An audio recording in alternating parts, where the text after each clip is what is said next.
Hello everyone, আসসালামু আলাইকুম। কেমন আছেন আপনারা সবাই? আশা করি যে যেখান থেকে ভিডিওটি দেখছেন আল্লাহর রহমতে ভালো এবং সুস্থ আছেন। আমিও আল্লাহর রহমতে আলহামদুলিল্লাহ ভালো আছি। নতুন দিনে নতুন একটি ভিডিও নিয়ে হাজির হয়েছি আপনাদের মাঝে। আশা করি ভিডিওটি ভালো লাগবে আর পুরোটা ভিডিও জুড়েই আমার সাথে থাকবেন।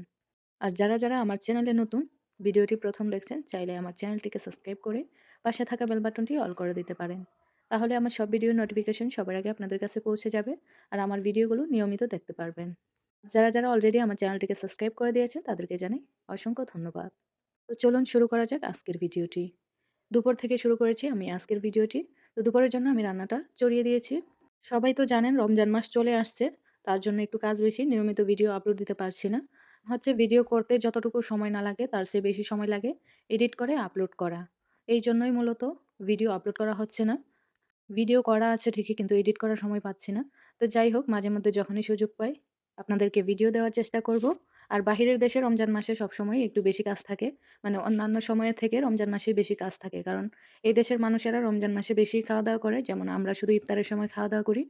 আর মানে সেহরি খাই এতটুকুই। কিন্তু উনারা ইফতার খাওয়া শেষ করে যে খাওয়া শুরু করবে একদম সেহরির আগ পর্যন্ত খাওয়া-দাওয়া করে। তো উনারা রাতের বেলা ঘুমায় না। রমজান মাসে কখনোই ঘুমায় না। সারারাত বসে গল্প করে, আড্ডা দেয় আর খাওয়া-দাওয়া করে। তো এখনো তো রমজান মাস আসেনি, তাতেই এত কাজ শুরু হয়ে গেছে। তো জানি না রমজান মাসে কি অবস্থা হয়। তো সবাই দোয়া করবেন। আর রমজান মাস তো রহমতের মাস। রমজান মাস আসলে এমনিতেই ভালো লাগে, যতই কাজ থাকুক তারপরও মানে গায়ে লাগে না। তো আমি দুপুরের জন্য ক্যাপসা রান্না করেছি আর এটা হচ্ছে পাট শাকটা বাগার দেব। তো আমি পাট শাক রান্না করতেছি। আমার বাসায় যে মুরুব্বি আছেন উনি পাট শাক ছাড়া খেতেই পারেন না। মানে উনার একটা তরকারি জাতীয় কিছু লাগবে ক্যাপসার সাথে খাওয়ার জন্য।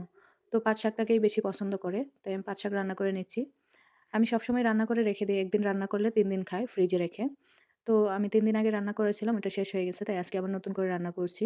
আর পাট শাকটা আমার কাছেও ভালো লাগে। আমিও মানে ক্যাপসার সাথে প্রতিদিনই অল্প করে খাই। ভালোই লাগে। আর যারা আমার ভিডিওটি দেখছেন চাইলে কিন্তু একটা লাইক, একটা কমেন্ট করে দিতে পারেন। আর কে কোথা থেকে ভিডিওটি দেখছেন চাইলে সেটাও কমেন্ট করে জানাতে পারেন। আর রমজান মাসের জন্য কারা কি প্রিপারেশন নিচ্ছেন সেটাও জানাতে পারেন। আমরা উপকৃত হব জানলে। তো এই তো আমার রান্নাটা একদমই হয়ে গেছে। কিছুক্ষণের ভেতরে আমরা খাওয়া-দাওয়া করব। তো ২ টা এখনো বাজেনি। ২ টা বাজলেই আমি খাবারটা দেব। তো মুরুব্বি চলে আসছে খাওয়ার জন্য। উনার নাকি খিদা লাগছে।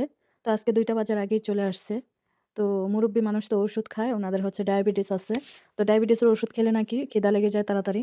মানে খাবারের আগে যে ওষুধটা থাকে ওইটা খেলে। তো উনি চলে আসছে, খাবার-দাবার দিলাম। খাওয়া-দাওয়া করে রুমে চলে গিয়েছিলাম। তো ২ ঘন্টা ঘুমিয়ে চলে আসছি। এখন বিকেলের জন্য কফি বানাবো আর কফির সাথে খাওয়ার জন্য খেজুর রেডি করে নিয়েছি। বাসায় ৩ জন মানুষ, কিন্তু ৩ জনে ৩ ধরনের খেজুর খায়। তাই ৩ জনের জন্য ৩ টা বাটিতে আমি আলাদা করে ৩ ধরনের খেজুর দিয়েছি এখানে। তো খেজুর রেডি করে এখানে চা কফির জন্য কাপগুলো রেডি করে নিয়েছি। প্রতিদিন বিকালে এখানের মাগরিবের নামাজ পড়ে সবাই চলে আসে। সবাই বলতে ম্যাডামের যে ছেলে, তারপর ছেলের নাতি-পুতি যারা আছে, সবাই এখানে এসে চা কফি খায়। আর এটা পুদিনা পাতা দিয়ে আমি চা বানিয়ে নিচ্ছি। ওরা সবসময় পুদিনা পাতা দিয়ে চা খাওয়ার চেষ্টা করে। আর পুদিনা পাতা ঘরে থাকাই লাগে। পুদিনা পাতার চা খাওয়া অনেক উপকারী। যদিও আমি চা বেশি একটা খাই না, আমি খেতে পারি না বা চা খেলে আমার মানে গ্যাস্ট্রিকের প্রবলেম হয়। চাটা বানিয়ে নিচ্ছি, তারপর আমি কফি বানিয়ে নেব। আরেকজন আছে ম্যাডামের ছেলে, উনি কফি মানে খেজুরের সাথে এই যে মানে এই জিনিসটা দিয়ে ঘি, এটা ঘি। ঘি দিয়ে একটা জিনিস বানাবো, এটার নাম জানি না আমি। আরবিতে বলে দেখান, কিন্তু বাংলাদেশে এটা নেই। কিসের যেন একটা আটার মতো। এটা কিন্তু গমের আটা না বা চাউলের আটা না। এটা একটা আটার মতোই, কিন্তু কোনো একটা ডাল জাতীয় কিছু দিয়ে বানানো এটা। এটাকে ঘি দিয়ে গরম করে এভাবে। তারপর খেজুর দিয়ে চুবিয়ে খায়। আমার কাছেও খেতে ভালো লাগে। কিন্তু বেশি পরিমাণের ঘি থাকে এজন্য আমি খাই না। ঘি খেলে অনেক সমস্যা হয় আমার, গ্যাস্ট্রিক। এই যে এভাবে আমি বানিয়ে নিয়েছি। আর কফিটাও হয়ে গেছে, ঢেলে নিচ্ছি আমি। খেজুর দিয়ে এই যে দেখানটা বললাম না, এটা খেতে ভালোই লাগে। তো একজন আছে আমাদের বাসায়, উনি এটা ছাড়া খেজুর খেতেই পারে না। উনার জন্য প্রতিদিন এটা বানাতে হয়। তো আমি ১ দিন বেশি করে বানালে ৩ দিন ৪ দিন চলে যায়। উনি একাই খায়। আর আমি ইচ্ছে করেই বেশি করে বানাই যেন প্রতিদিন বানাতে না হয়।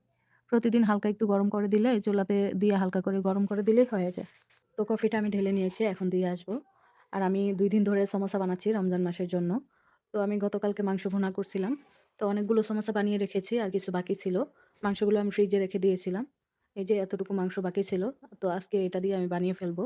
মাগরিবের পর টাইমটাতে একটু সময় পাওয়া যায় বসে থাকার জন্য। তো সমোসা বানাতে আমার কাছে কোনো খারাপ লাগে না, বসে বানানো যায়। এই যে আমি বানানো শুরু করে দিয়েছি। মাংস যতটুকু আছে সবগুলো দিয়ে বানাবো। তো প্রায় ৩০০ পিসের মতো আজকে বানিয়ে ফেলছি। সরি, আজকে না, মানে ২ দিনে ৩০০ পিসের মতো বানাইছি। আর সমোসা বানাতে কেমন জানি মাথাটা ব্যথা করতেছে। তাই ভাবলাম একটু দুধ চা বানিয়ে খাই। তো চা বানিয়ে নিচ্ছি আমার জন্য। আর আমাদের বাসায় অনেক সমোসা লাগে। রমজান মাসে অনেক বেশি সমোসা বানাতে হয়। আমি গত বছরও বানাইছিলাম প্রায় ৬ থেকে ৭০০ পিসের মতো। একা বানাই। কারণ আমার বাসায় কেউ নেই আমাকে হেল্প করার জন্য। একজন মুরুব্বি আছেন, উনি বেশি একটা হাঁটাচলা করতে পারে না। উনি রুম থেকে যদি বের হয়ে একটু রান্নাঘরে আসে, রান্নাঘর থেকে হেঁটে রুমে যায়, তাহলে উনার হাঁপানি উঠে যায়, মানে শ্বাসকষ্ট শুরু হয়ে যায়, বেশি হাঁটতে পারে না। তো এইজন্য বাসায় যত কাজই আছে সব আমার একাই করা লাগে। তো আমি সমোসা বানাচ্ছিলাম আর একটু করে চা খাচ্ছিলাম, ভালোই লাগছিল। তো এই দেখেন কতগুলো সমোসা আমি আজকে বানিয়ে ফেলছি। মোটামুটি আমার সমোসা বানানো শেষ। এই বক্স বড় বানাইছি। তারপর এই যে আলাদা পলিথিনও আছে। এগুলো এখন আমি ডিপ ফ্রিজে রেখে দেব। রমজান মাসে শুধু ভাজার কিছুক্ষণ আগে নামিয়ে রেখে দিলেই হয়ে যাবে। তো আর রাতের জন্য আমি আর কোনো রান্না করিনি। আমার জন্য আমি নুডলস রেডি করে নিচ্ছি। গতকালকে নুডলস রান্না করেছিলাম, অনেকগুলো বেঁচে গিয়েছিল। তো আমি গরম করে নিচ্ছি। আমার বাসায় যে মুরুব্বি আছেন উনিও নাকি আমার সাথে খাবে। তো উনাকেও দেব, আমি খাবো। আর সবজি দিয়ে ডাল রান্না করছিলাম, ওইটাও আছে। তো আজকে বলতেছে যেহেতু সমোসা বানাইছো তো করতে হবে না, রাতের খাবার বানাতে হবে না। যা আছে সব মিলিয়ে গরম করো। এগুলা দিয়েই হয়ে যাবে আজকে। তো সবজি দিয়ে ডাল রান্না করছিলাম। আমরা ২ জনের জন্য ২ টা বাটিতে আমি বেড়ে নিয়েছি। যদিও আমি খাইনি, আমি শুধু পাস্তা খেয়েছি। চাউমিন খাইছি। চাউমিন আমার খুবই পছন্দ।